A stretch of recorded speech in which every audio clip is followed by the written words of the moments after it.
Right, let's bring you some reaction now on what impact the electoral court's decision has on South Africa's political landscape. We're joined by Professor of Political Sciences at the University of South Africa, Dirk Kotze. Professor Kotze, very good evening to you. Thank you so much for your time. The electoral court gave the order in favor of former President Jacob Zuma this afternoon. What impact do you think that this decision has on the South African political landscape? Well, it introduces President Zuma back into party politics, into parliamentary politics, because he will most definitely be elected if he's the number one person on the MK's list. So in that sense, it is a sort of a second phase for President Zuma in terms of his political presence in South Africa. It will, but what will be very much different is that he will now be in the opposition, and he will be the opposition for the government, and we don't know yet who the government will be, but the ANC will certainly be an important component of that government. So I think from that point of view, it's a completely new ballgame that we are going to see. It's not even the same as when COPE was formed, and very important persons in the ANC, some ministers formed COPE, and the same with the EFF, when most of the ANC Youth League were expelled from the ANC and they formed the EFF. This is something different because it involves President Zuma, who is a former national president and ANC president.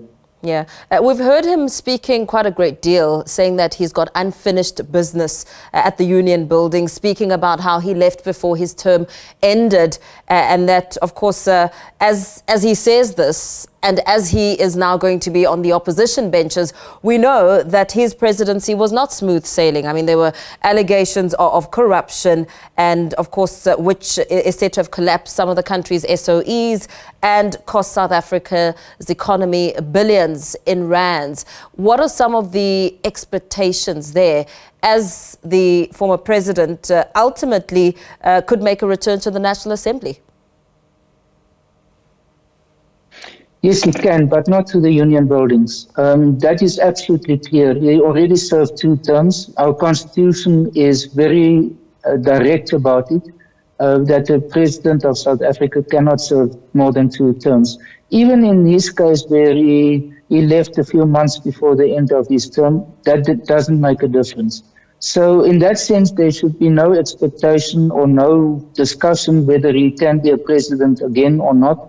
He will be, at the best, a member of parliament. If MK becomes part of a coalition government, he can become a minister, but that's the maximum. So in that sense, again, it is a very different type of dynamics.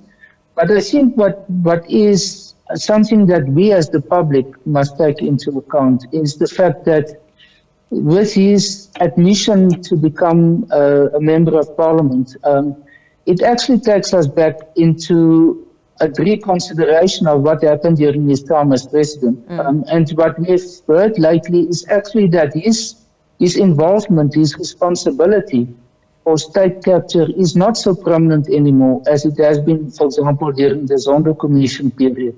And that is something that must be taken into account when people are talking about his return to parliament. Yeah.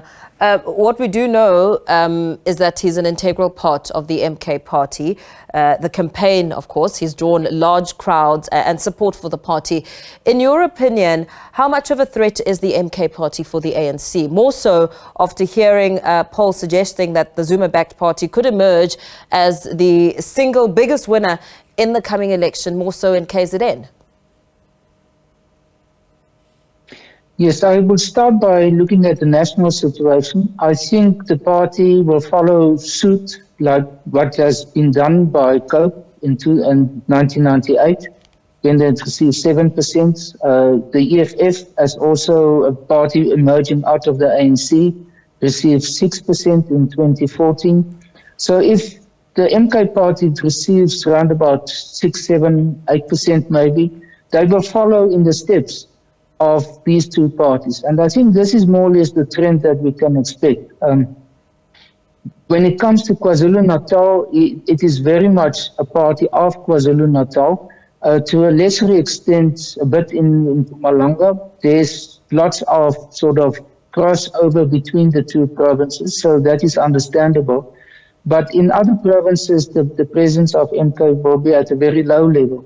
But in KwaZulu-Natal, what is emerging, and some of the opinion polls, without looking at the percentages per se, but rather the trends that it demonstrates, is that there will be a very intense competition between the ANC, MK, DA, and IFP, and then at a lesser extent the EFF. So that is, I think, what we can expect in KwaZulu-Natal, without being able really to predict what will be the final outcome, but a very close internal contest between those four parties. Yeah.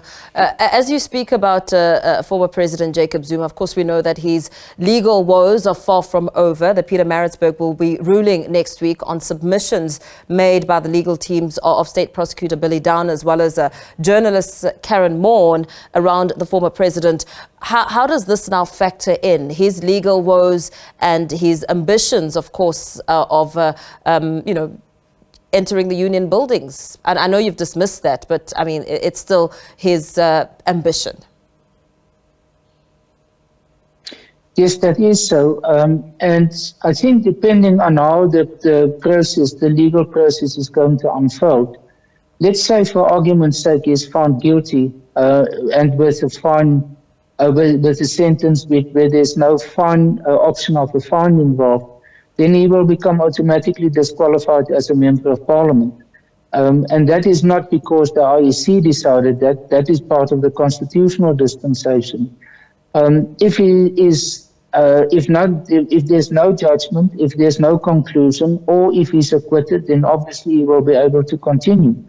But I think what is a broader issue, and it's not a legal issue. The broader issue is that, what does he represent in Parliament? What is his presence there?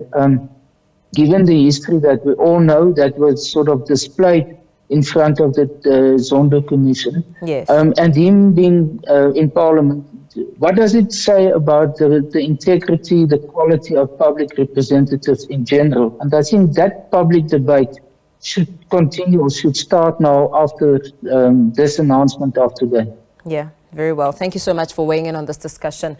Let's leave it there for now. Bringing in Professor Dirk Kotze, who is the Professor of Political Sciences at the University of South Africa, bringing us some analysis there.